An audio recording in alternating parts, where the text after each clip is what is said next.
laula an hadanallah. Amma ba'd. Hadirin yang dirahmati Allah Subhanahu wa taala. Saya akan mengutip sebuah hadis yang diriwayatkan oleh Siti Aisyah radhiyallahu qalat tuwfiya Rasulullah sallallahu alaihi wasallam wa dir'uhu marhunatun inda yahudiyyin bisalasina sa'an min sya'irin atau kama qala hadis sahih riwayat Imam Al-Bukhari, Imam Muslim, Imam An-Nasai, Imam At-Tirmizi, Imam Ibnu Majah, Imam Ibnu Dawud. Hadis ini hadis yang termasuk golongan yang mutawatir karena diriwayatkan oleh banyak para sahabat. Artinya tidak diragukan lagi lah hadis ini tentang keutamaannya dan tentang keagungannya. Kata Siti Aisyah radhiyallahu anha qala, ketika Nabi Muhammad SAW wafat, dia hanya meninggalkan baju besi yang digadaikan kepada orang Yahudi yang ditukar dengan 30 sok gandum. Satu karung gandum lah, sekitar segitulah 30 sok itu. Hadis ini bercerita tentang bagaimana Islam mengajarkan toleransi itu. Kalau sekarang orang cerita tentang toleransi, Islam sejak dulu sudah berbicara tentang toleransi, baik di dalam hadis ataupun di dalam ayat Al-Quranul Karim. Jadi kalau sekarang ada orang-orang yang berteriak orang Islam intoleran, sebenarnya orang ini gak mengerti tentang Islam. Dia tahu tentang Islam, tidak tahu tentang Islam. Asbun saja, asal bunyi, asal ngomong aja tuh ya. Kalau dia baca ayat Quran seperti surat Al-Mumtahanah ayat 8, hadis ini juga ya. Nanti kita rinci. Bagaimana indahnya hadis ini yang berbicara tentang toleransi itu. Kata Siti Aisyah, kata Imam Muslim di dalam syarah Imam Muslim, begitu juga dalam kitab Subulus Salam karya Imam As-Sun'ani, syarah dari kitab Bulughul Maram. Jadi kalau Bapak baca kitab Bulughul Maram, Bapak harus baca syarahnya tuh. Penjelasan Bulughul Maram itu ada di dalam kitab Subulus Salam. Penulisnya adalah Syekh Imam As-Sun'ani. Kata beliau, waktu Rasulullah SAW wafat, Rasul itu menggadaikan baju besinya itu kepada orang Yahudi, digadaikan. Padahal waktu itu tahun 9 sampai 10 Hijriah itu saat dimana harta itu datang berduyun-duyun Pak, dari negeri-negeri yang dijajah, negeri-negeri yang ditaklukkan itu menyetorkan jizyah, pajak, ghanimah, harta rampasan perang, fai, ya, termasuk di dalamnya itu berbondong-bondong, harta itu melimpah, Pak. Tapi Rasulullah tidak lakukan mengumpulkan harta itu. Tanda dia seorang orang yang zuhud, tidak rakus akan harta. Padahal dia adalah seorang pemimpin, presiden, tapi tidak aji mumpung tuh. Ketika harta datang berlimpah tuh, dia tidak kumpulkan. Kalaupun ada, dia langsung berikan, dia sedekahkan, dia infakkan untuk berikan kepada fakir miskin dan mereka-mereka yang berhak untuk menerimanya tuh. Disebutkan penyaluran harta itu dari Rasulullah ya karihil mursalah, seperti angin datang pergi lagi harta itu ya. Jadi Rasul tidak kumpulkan itu. Bahkan kemudian menjelang akhir kehidupan itu dia menggadaikan baju besi itu kepada orang Yahudi. Padahal kalau dia mau ya Nggak perlu menggadaikan baju kepada orang Yahudi. Cukup ngomong pada para sahabat saja tuh. Ya. Sahabat, saya nggak punya beras. Tolong lo kirimin. Mesti dikirim. Ya. Nggak akan dituntut bayaran dan sebagainya. Tapi Rasul ingin menunjukkan bagaimana beliau untuk menunjukkan bahwa ada ikatan, ya, pentingnya menjalin interaksi sosial dengan orang Yahudi. Bukankah ketika beliau tinggal di Mekah pun berinteraksi dengan orang-orang Quraisy, orang-orang musyrik, dan bisa Rasulullah hidup dengan orang-orang Quraisy. Di Madinah pun sama, dengan orang Nasrani, dengan orang Majusi, dengan orang Yahudi, Rasul bisa. Dan Rasul menggadaikan baju besi itu kepada orang Yahudi yang dianggap dalam Quran oleh Allah Subhanahu wa taala yang memberikan permusuhan kepada orang beriman itu paling hebat, Pak. Dan kalau orang kafir, Pak, orang Yahudi dan orang musyrik ini yang paling hebat permusuhannya, yang paling hebat kebenciannya. Tapi disitulah Rasul berikan gadaian itu, ya, tidak kepada Nasrani, kepada Yahudi, untuk menunjukkan bahwa sekalipun dengan orang yang memiliki kebencian yang begitu hebat, tetap kita jalin hubungan dengan dia. Dengan orang Yahudi itu digadaikanlah, ya, baju besi tadi. Kemudian kata Imam Muslim, baju besi itu adalah perlengkapan perang, ya, untuk berjihad itu. Untuk berjihad itu perlengkapan perang. Rasulullah SAW perlengkapan perang tadi untuk meraih jihad itu dikedepankan untuk digadaikan, artinya melepaskan kepentingan jihad tadi demi menafkahi keluarga. Jadi Rasulullah SAW mengutamakan kepentingan keluarga itu untuk mendapatkan sekarung beras, sekarung gandum, dengan melepaskan atribut jihadnya tadi. Artinya apa? Kalau di keluarga kita masih memerlukan perhatian, ya, sebagai nafkah, tanggung jawab sebagai kepala keluarga, maka itu harus jadi prioritas, ya, dibandingkan dengan ibadah yang lainnya. Jadi kita pun begitu. Kalau di keluarga masih memerlukan yang utama, itu prioritaskan. Lalu kata beliau, harta orang kafir itu tidak bisa dipindahkan kepada orang muslim kecuali dengan sebuah transaksi.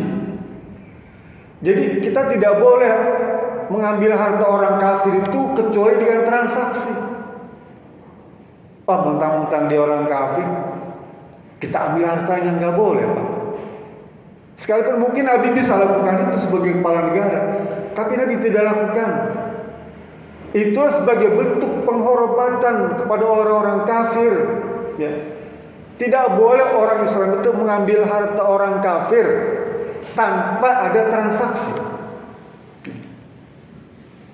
Kadang-kadang kita, mohon maaf, ya, ada saja ada orang kafir ini, ya, nggak usah dibayar hutangnya, jangan, ya, nggak boleh. Rasul ajarkan tunaikan itu semua kewajiban-kewajiban kita kepada orang kafir. Bahkan transaksi jual beli dengan orang kafir pun dibolehkan. Boleh kita jual beli dengan orang kafir. Ini Rasul ajarkan. Bahkan bukan jual beli saja, gadai pun yang ikatannya agak panjang dibolehkan. Jadi kita tidak boleh memandang orang kafir itu dengan semena-mena sebagai bentuk perlindungan hak-hak, ya, orang-orang non-muslim. Yang berikutnya kata beliau, kata Imam As-San'ani, ya, baju besi itu menandakan apa? Simbol kekuatan yang memberikan izah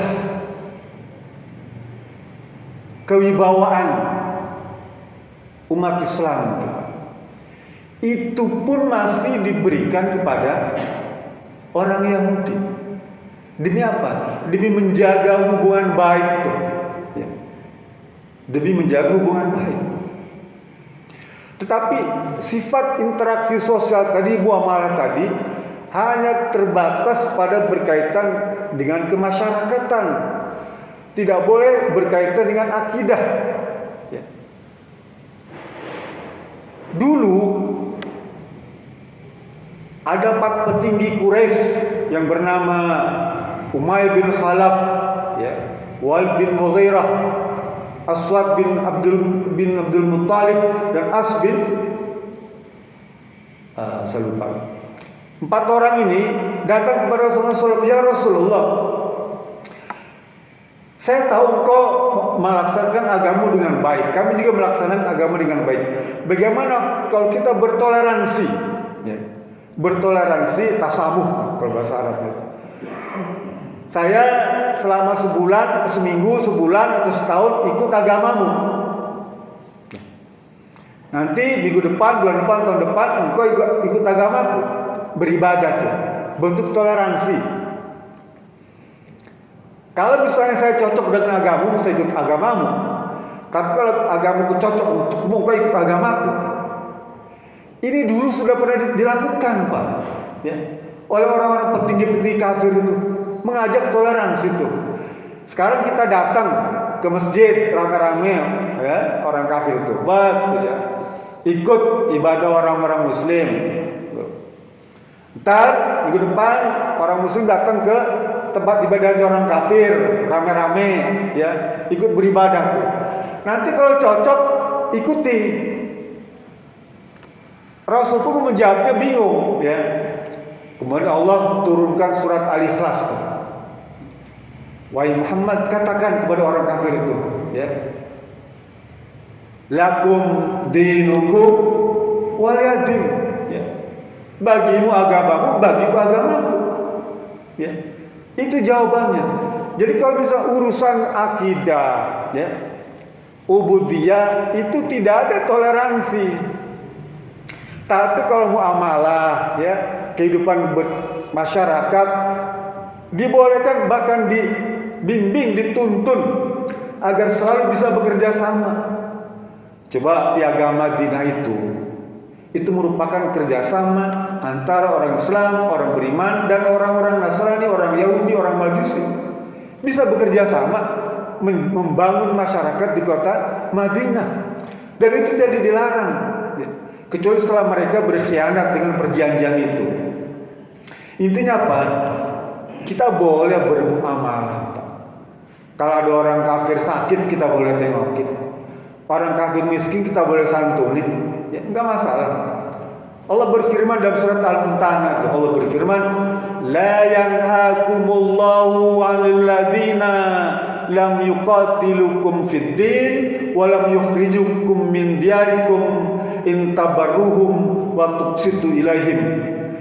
Allah berfirman, tidak ada larangan, ya, kalian membantu berbuat baik, berbuat bijaksana, kebajikan, berbuat adil kepada orang-orang kafir itu. Orang kafir yang tidak memerangimu dan orang kafir yang tidak mengusirmu dari kampung halaman. Boleh kita. Allah tuh, surat Mumtahanah ayat 8. Itu dulu Asma bin Abu Bakar itu, Pak. Anaknya Abu Bakar itu, ibunya masih musyrik. Nah, sebab nuzulnya itu datang ke rumah Asma, bertamu tuh. Asma nggak berani nerima, ya, karena dia orang kafir. Baru tanya, ya Rasulullah, ibu saya yang musyrik ini mau datang ke rumah saya bertamu nih. Kira-kira boleh diterima nggak? Lalu Rasul sampaikan surat Al-Mumtahanah tadi, boleh kamu terima dengan baik ibumu itu, sekalipun ibumu itu kafir. Istrinya Abu Bakar itu masih dalam keadaan kafir. Boleh kamu terima. Karena itu berkaitan dengan muamalah, berkaitan dengan kemasyarakatan, berkaitan dengan interaksi sosial. Tapi kalau sudah menyangkut ibadah, ya, akidah, maka tidak ada toleransi. Ya. Jadi ada batasnya. Lah orang-orang sekarang ini yang tidak menuduh Islam itu intoleran katanya begitu ya. Karena dia tidak paham tentang muamalah. Dianggapnya berkaitan dengan akidah semua. Enggak. Islam ini Hanafiyatus samhah, lurus dan luas sekali. Ya. Jadi saya berpesan kepada mereka-mereka yang memang kebanyakan orang Islam juga sih, yang menuduh intoleran itu orang Islam juga. Kita jadi aneh juga ya. Ini jangan-jangan mereka ini ujung tombaknya orang-orang kafir, suruh ngomong tuh kan tentang intoleransi. Jadi kita ini diadu domba sesama muslim. Lah kita jangan terjebak. Kalau misalnya nanti ada orang tanya begitu, jawab. Dulu Nabi Muhammad menggadaikan baju besi kepada orang Yahudi. Kemudian hadis lagi juga ada tambahan manfaatnya. Apa? Pentingnya kita membuat catatan tentang utang piutang itu. Ya. Karena kalau kita meninggal, ada yang bertanggung jawab untuk meneruskan, melunaskannya. Siapa? Ahli warisnya. Nabi Muhammad kasih contoh tuh Pak, bahwa kalau meninggal ada catatan itu bahwa baju besinya diberikan kepada Yahudi, digadaikan dengan Yahudi, sehingga anak keturunannya bisa menebusnya tuh. Ya. Jadi ini juga merupakan pelajaran yang penting bagi kita semua.